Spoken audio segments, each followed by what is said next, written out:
साथियों नमस्कार, मैं अंचल अग्रवाल मैथ्स क्लासेस में आपका स्वागत करता हूं।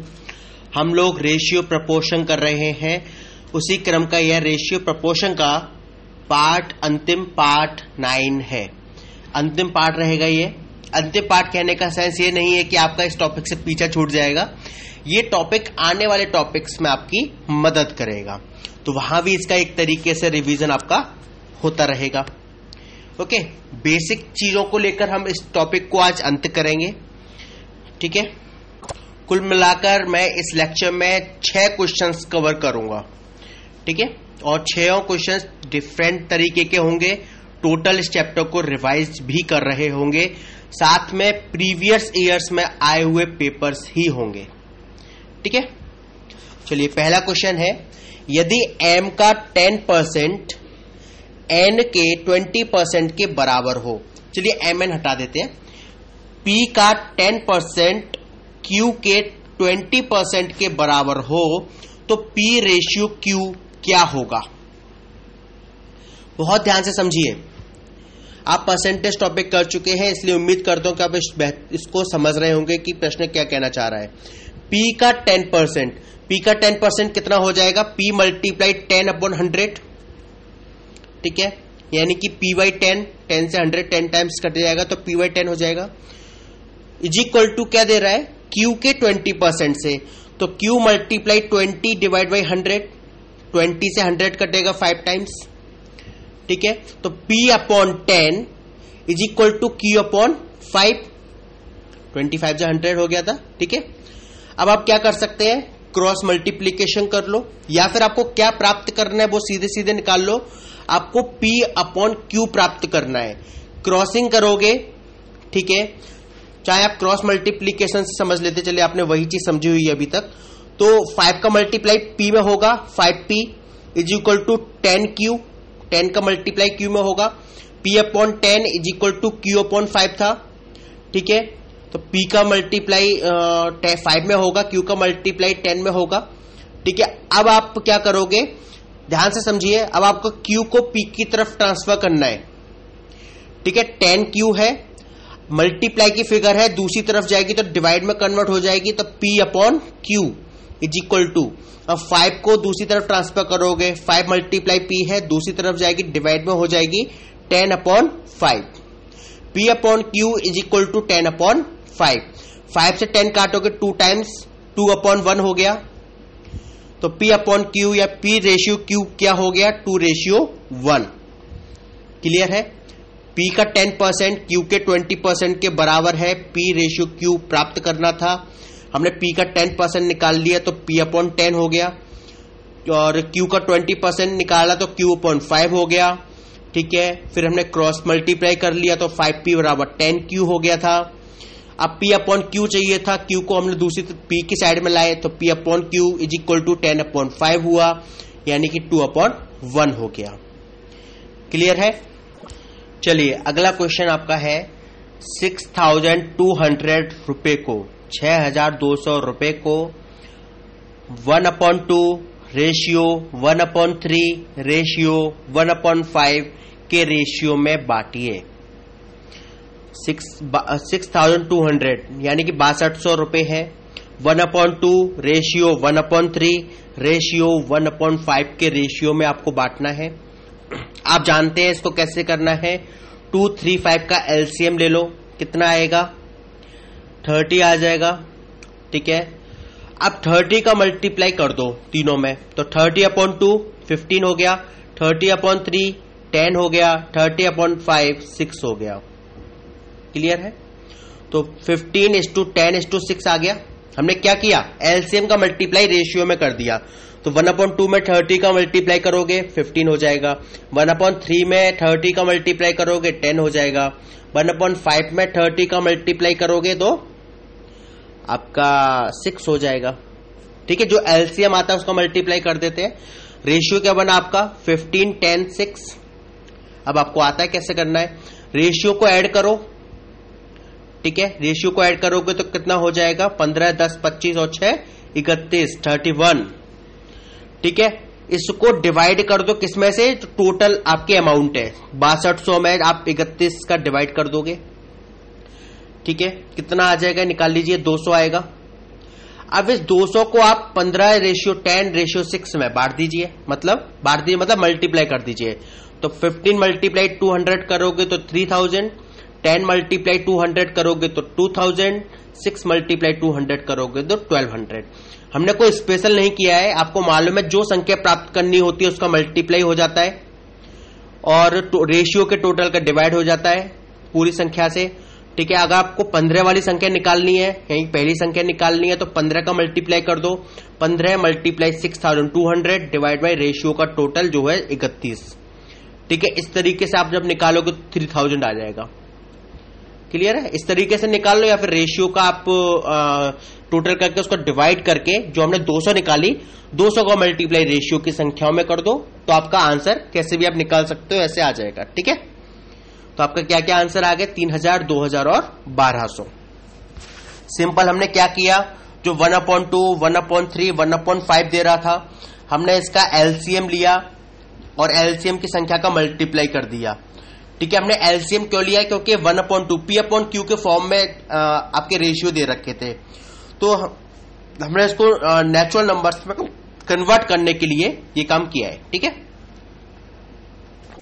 अगला क्वेश्चन है आपका, 1 रुपए 50 पैसे और 25 पैसे के सिक्के के मूल्यों का योग है 210 रुपए। याद रखना, सिक्के का टोटल नहीं दे रहा है, सिक्के का मूल्य बता रहा है 210 रुपए, ठीक है। और सिक्कों का रेशियो है 5:6:8, 5:6:8, ये सिक्कों का रेशियो है। तो आपको बताना है 1 रुपए वाले सिक्कों की संख्या कितनी है। हम तीनों ही पता कर लेंगे, 1 रुपए 50 पैसे और 25 पैसे, कोई दिक्कत नहीं है, ठीक है। अच्छा, सिक्कों का रेशियो दे रहा है 5:6:8। आपको मैंने ये वाला बताया था कैसे करते हैं। देखिए, 1 रुपए के सिक्के का मूल्य 1 रुपया ही होगा, लेकिन 50 पैसे के सिक्कों का मूल्य हम कह सकते हैं ना 1/2 रुपया, और 25 पैसे के सिक्कों का मूल्य क्या बोलेंगे, 1/4 रुपया। क्लियर है? ओके। तो अब आपका मूल्य क्या आया, 1 रुपए के सिक्के का 1 रुपया, 50 पैसे के सिक्कों का 1/2 रुपया और 25 पैसे सिक्कों का मूल्य आया 1/4 रुपया। अब आप क्या कर रहे हैं, जो आपका रेशियो था इसमें आप मूल्य के हिसाब से एडजस्ट कर दीजिए। रेशियो था आपका 5:6:8, 5 में मल्टीप्लाई 1 करोगे 1 ही रहेगा, क्योंकि भाई 1 रुपए के सिक्के का मूल्य 1 रुपया ही है। लेकिन 6 में आप किस चीज का मल्टीप्लाई करोगे, 1/2 का, क्योंकि 6 किसको नोट कर रहा है, 50 पैसे के सिक्कों को। तो मूल्य क्या हो जाएगा, 6 मल्टीप्लाई 1/2 यानी कि 3। ऐसे 8 किसको डिनोट कर रहा है, 25 पैसे के सिक्के को, तो 8 में मल्टीप्लाई किसका होगा, 1/4 का। तो कितना हो जाएगा ये, 2। 8 डिवाइड बाई 4 2 हो गया। तो नया रेशियो क्या आ गया आपका, 5:3:2, ठीक है। अब आप क्या करें, मूल्यों का योग दे रहा है 210 और जो रेशियो है उसका टोटल क्या आया, 5 और 3 8 और 2 10, उसका डिवाइड कर लें। 210 में आप 10 का डिवाइड करेंगे 21 हो गया, ठीक है। अब आपको क्या बताना है देख लीजिए, आपको बताना है 1 रुपए के सिक्के, भाई 21 आया ना, आपने जब रेशियो के डिवाइड कर दिया 10 का जब डिवाइड किया 21 हो गया। 21 में 5 का मल्टीप्लाई करोगे तो 105 हो गया 1 रुपए के सिक्के की संख्या, 1 रुपए सिक्कों का मूल्य, ठीक है। 21 में 3 का डिवाइड करोगे, 21 में 3 का मल्टीप्लाई करोगे तो 63 आ जाएगा 50 पैसे के सिक्के का मूल्य। और पूछी जाए 50 पैसे सिक्कों की संख्या क्या होगी, तो आप जानते हैं कि 1 रुपए में 2 50 पैसे सिक्के बनेंगे, तो 63 रुपए में 63 गुणा 2 126। अब आपसे तीसरी है 2, 5:3:2, ठीक है। 25 पैसे के सिक्कों की संख्या को का मूल्य को दर्शा रहा है। 21 में 2 का मल्टीप्लाई करोगे तो हो जाएगा 42। 1 रुपए में 4 25 पैसे सिक्के बनेंगे, तो 42 मल्टीप्लाई 4 कर दोगे तो आ जाएगा आपका ये 168 सिक्के होंगे 25 पैसे के, ठीक है। हमने कैसे किया वो समझ लीजिए। 1 रुपए 50 पैसे और 25 पैसे के सिक्के दे रहा था, उनका मूल्य बता रहा था रुपए का 210 रुपए। सिक्कों की संख्या थी 5, 6 और 8 के रेशियो में, हमने क्या करा, मूल्य निकाला, 50 पैसे के सिक्के का मूल्य हो गया 1/2 रुपया, 25 पैसे के सिक्कों का मूल्य हो गया 1/4 रुपया। उसको हमने इस रेशियो में मल्टीप्लाई कर दिया। 5 रुपए के सिक्के तो आपके जो 5 का रेशियो था 5, 6, 8 में 5 1 को डिनोट कर रहा है। 1 रुपए के सिक्के का मूल्य 1 रुपया, तो 5 ही रहा। 6 का हमने 6 में मल्टीप्लाई कर दिया 1/2 और 8 में मल्टीप्लाई कर दिया 1/4 का। इससे हमारा क्या हुआ, मूल्य मालूम पड़ गया। क्या रेशियो बन गया फिर हमारा 5:3:2 और इसको हमने फिर बांट दिया। ठीक है, चलिए अगला क्वेश्चन है, 3 संख्याओं में 3:2:5 का रेशियो है और उनके स्क्वायर का टोटल है, वर्ग का योग है 1862 1862। तो हमसे पूछ रहा है कि इन संख्याओं में सबसे छोटी संख्या क्या है। हम तीनों ही निकालेंगे। ठीक है, 3 संख्या है वो 3:5 के रेशियो में है, उनके स्क्वायर का टोटल दे रहा है 1862 और सबसे छोटी संख्या पूछ रहा है या तीनों संख्याओं को पूछ रहा है। ठीक है, चलिए देखिए आप क्या कर सकते हैं, इस क्वेश्चन में क्या करेंगे वो समझ लीजिए। आपकी 3 संख्या क्या क्या है, 3, 2, 5। ठीक है, अच्छा अब आप मुझे एक चीज बताइए, 3 का स्क्वायर क्या होता है 9, 2 का स्क्वायर 4, 5 का स्क्वायर 25। आपका न्यू रेशियो क्या हो गया, स्क्वायर का रेशियो क्या हो गया 9, 4, 25। ठीक है, बस आप क्या क्वेश्चन सॉल्व, रेशियो को ऐड करो, 25 और 9 34 और 4 38। रेशियो के टोटल को आप जो वर्गों का योग है टोटल उससे डिवाइड कर दो, 1862 से आप डिवाइड कर दोगे 38 को। ठीक है, कितना आएगा, कितना आया ये संख्या 49 आएगा। 1862 को जब आप 38 से डिवाइड करोगे, वो आप करके देखिएगा 38 से डिवाइड, ठीक है 49 आ जाएगा। अब आप समझिए एक चीज को, 49 आपका आया जब हमने क्या किया 1862 का डिवाइड कर दिया उस संख्या से। अच्छा अब हमने जो रेशियो था हमारा 3:5 का, हमने इसको स्क्वायर का रेशियो बनाया था क्योंकि हमारी क्वेश्चन की डिमांड हो रही थी, क्योंकि हमारे सामने स्क्वायर का टोटल दे रहा था, के स्क्वायर्स का टोटल दे रहा था। अब आप समझिए, अब 49 आपका तब आया जब आपने क्या किया, इनके स्क्वायर के टोटल को के रेशियो को ऐड करके 1862 से डिवाइड किया। ठीक है, आपकी संख्या क्या बनेगी, पहली संख्या बन जाएगी आप, पहली संख्या क्या बनेगी 9 × 49, दूसरी संख्या क्या बनेगी 4 × 49 और तीसरी संख्या क्या बनेगी 25 × 49। यहां तक क्लियर है? ओके, 9 × 49, 4 × 49 और 25 × 49, ये 3 संख्या आपकी बनेंगी। इसी तरीके से हम निकालते हैं सवाल को। अब क्या है कि जो आपकी संख्या आएंगी इसका आपको स्क्वायर रूट लेना होगा, क्योंकि ये संख्या आपकी स्क्वायर में है। ठीक है, हमको क्या बताना है, संख्याएं। समझिए क्यों, आपका क्या था 3:5 का रेशियो था 3 संख्याओं में और उनके स्क्वायर का टोटल था 1862, लेकिन संख्या तो आपकी 3:5 के रेशियो में ही है ना। ओके, फिर हमने इनका स्क्वायर करके फिर हमने निकाला, वो अलग चीज है। तो आपकी संख्या क्या बनी 9 × 49। हम लोग करते क्या है, रेशियो का टोटल किया उसको डिवाइड करते हैं। ठीक है, जो संख्या आती है, जैसे हमें पहली संख्या चाहिए है तो पहली संख्या 9 है, 9 का मल्टीप्लाई हो जाएगा रेशियो के टोटल का डिवाइड और टोटल संख्या का डिवाइड, यही तो होता है। तो 3 संख्या आपकी कौन कौन सी आ गई, 9 × 49, 4 × 49, 25 × 49। अब आपको इन संख्याओं का अंडर रूट लेना होगा। 9 × 49 का जब आप अंडर रूट लोगे तो 9 का अंडर रूट होगा 3 और 49 का अंडर रूट होगा 7, तो 3 × 7 यानी 21 हो जाएगा। ठीक है, या आप 9 का मल्टीप्लाई 49 में कर लीजिए। ओके, तो ये आपका आएगा 441। 441 का आप अंडर रूट लोगे तो 21 हो जाएगा। दोनों तरीके हैं, या तो आप क्या करो 9 का मल्टीप्लाई 49 में कर लो पहले, तो 441 आएगा 441, और 441 21 का स्क्वायर होता है, तो अंडर रूट क्या हो जाएगा 21। ऐसे ही 4 का मल्टीप्लाई आप कर सकते हो 49 में, 196 हो जाएगा। 196 किसका होता है स्क्वायर, 14 का। तीसरा क्या है 25 का मल्टीप्लाई आप 49 में कर सकते हो।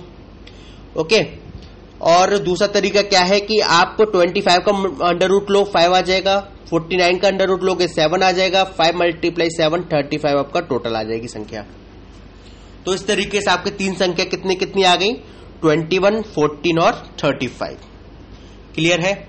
हमने क्या किया, बहुत सिंपल किया है, ज्यादा कंफ्यूज होने की आवश्यकता नहीं है।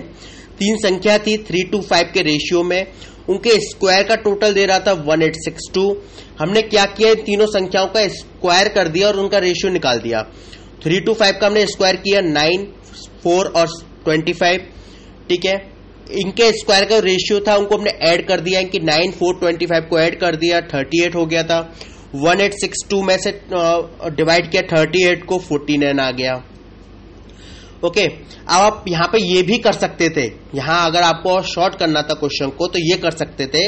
जो आपको 49 आया तो 49 का अंडर रूट निकाल दो, केवल कितना आएगा 7। अब 7 का मल्टीप्लाई 3:2:5 में कर दो। 7 का मल्टीप्लाई 3 में करोगे 21, 7 का मल्टीप्लाई 2 में करोगे 14 और 7 का मल्टीप्लाई 5 में करोगे तो 35। यहां पे आप सीधे सीधे ही वो भी कर सकते हो। ठीक है, जो भी आपको सूटेबल लगे आप इस तरीके से सवाल को परफॉर्म कर सकते हो। चलिए एक और क्वेश्चन करते हैं, 5वां क्वेश्चन अपना इस लेक्चर का। एक परिवार की आय एवं व्यय का अनुपात है 10:7, मतलब 10 रुपए की आय है और उसमें 7 रुपए का व्यय है। क्लियर है, मतलब कोई व्यक्ति 10 रुपए कमा रहा है तो 7 रुपए खर्च कर रहा है, तो बचत कितनी हो रही होगी, 3 रुपया। ठीक है, एक परिवार की आय एवं व्यय का अनुपात है 10:7। यदि उस परिवार का व्यय यानी कि परिवार का एक्सपेंडिचर कितना हो, 10,500 रुपए हो, तो बचत कितनी है, ये क्वेश्चन है। ठीक है, परिवार की कुल आय कितनी दे रहा है, आय और व्यय का रेशियो क्या दे रहा है 10:7। टोटल व्यय कितना बता रहा है 10,500 और पूछ रहा है कि भाई कितने रुपए की बचत होगी। क्लियर है। अच्छा, 10 क्या शो कर रहा था, आपकी आय को, और 7 क्या शो कर रहा है आपके व्यय को, और 10,500 क्या शो कर रहा है आपके व्यय को। क्लियर है, यानी कि 7 की वैल्यू है ना 10,500। अगर आपको 7 को 10,500 में कन्वर्ट करना है तो 7 में कितने का मल्टीप्लाई करोगे कि 10,500 हो जाए, तो 10,500 डिवाइड बाई 7 कर दो, कितना आएगा आपका 1500 आएगा। ठीक है, अब 1500 का मल्टीप्लाई 10 में कर दोगे कितना हो जाएगा 15,000, यानी कि परिवार की आय हो जाएगी 15,000 और व्यय हो गया 10,500, तो बचत कितनी हो जाएगी 15,000 माइनस 10,500, 4,500 रुपए की बचत हो जाएगी। आप लोगों ने इस तरीके के क्वेश्चन किए हुए हैं लेकिन आप फिर भी कंफ्यूज हो रहे हैं, इसलिए समझ लीजिए कैसे किया। एक परिवार की आय एवं व्यय का रेशियो दे रहा था 10:7, यहां तक क्लियर है, और बता रहा था कि व्यय की राशि है 10,500 रुपए। ठीक है, मैंने आपको बताया था पहले भी कि अगर यहां पर 7 है, 10:7 में 10 आय को बता रहा है, 7 व्यय को बता रहा है, और बता रहा है कि यदि उस परिवार का व्यय है कुल मिलाकर 10,500 रुपए, तो 7 की वैल्यू ही तो 10,500 है। भाई 7 आपका रेशियो में व्यय है और टोटल व्यय बता रहा है 10,500, यानी कि 7 की वैल्यू ही तो 10,500 है, तो 1 की वैल्यू कितनी होगी बताइए। 10,500 डिवाइड बाई 7 कर दोगे तो 1500 1 की वैल्यू हो गई। 10 रुपए आय है तो 10:7 में 10 आय को डिनोट कर रहा है। 10 का मल्टीप्लाई आप 1500 में कर दोगे कितना हो जाएगा 15,000, और 7 का मल्टीप्लाई 1500 में करोगे तो 10,500 जो कि व्यय है, और 1500 का मल्टीप्लाई 10 में करोगे तो 15,000। 15,000 की आपकी आय हो गई, 10,500 का आपका व्यय हो गया, तो बचत कितनी हो गई 15,000 माइनस 10,500, आपके हो गए 4,500 रुपए। क्लियर है। चलिए आखिरी क्वेश्चन है इस लेक्चर का, इस टॉपिक का। 2 संख्याएं एक तीसरी संख्या से क्रमशः 20% और 50% अधिक है, तो इन 2 संख्याओं में क्या रेशियो होगा ये पूछ रहा है। मतलब 2 संख्याएं तीसरी संख्या से 20% और 50% अधिक है। अच्छा, हमने माना कि तीसरी संख्या 100 है, 100 है, तो पहली संख्या कितनी हो जाएगी 20% अधिक से 120, और दूसरी संख्या कितनी हो जाएगी 50% अधिक से 150। बस आपको इन दोनों संख्या को रेशियो बताना था। 120 डिवाइड बाई 150 कर दो, 0 से 0 कैंसिल होगा, 3 4 जा 12 और 3 5 जा 15, 4:5 का रेशियो हो गया। फिर समझ लीजिए, दो संख्याएं एक तीसरी संख्या से 20% और 50% अधिक हैं, तो उन दो संख्याओं में क्या रेशियो है ये पूछ रहा था। हमने माना कि तीसरी संख्या 100 है, 100 है, तो पहली संख्या 20% अधिक के नाते हो गई 120, दूसरी संख्या 50% अधिक के नाते हो गई 150। 120 डिवाइड बाई 150, क्योंकि दोनों संख्या को अनुपात पूछ रहा है हमसे, 120 डिवाइड बाई 150 कर दिया, ठीक है। 0 से 0 कैंसिल किया और 3 4 जा 12 किया, 3 5 जा 15 किया, 4/5 यानी कि 4:5 का रेशियो आ गया। उम्मीद है आपको ये सीरीज अच्छी लगी होगी, आपको एक तरीके से समझ भी आया होगा कि कैसे इन क्वेश्चंस को सॉल्व किया जा रहा है। और यदि कहीं भी आपको लग रहा है दिक्कत हो रही है सवाल को सॉल्व करने में, तो please let me know, I will try my best to clear your doubts. Okay, thank you very much.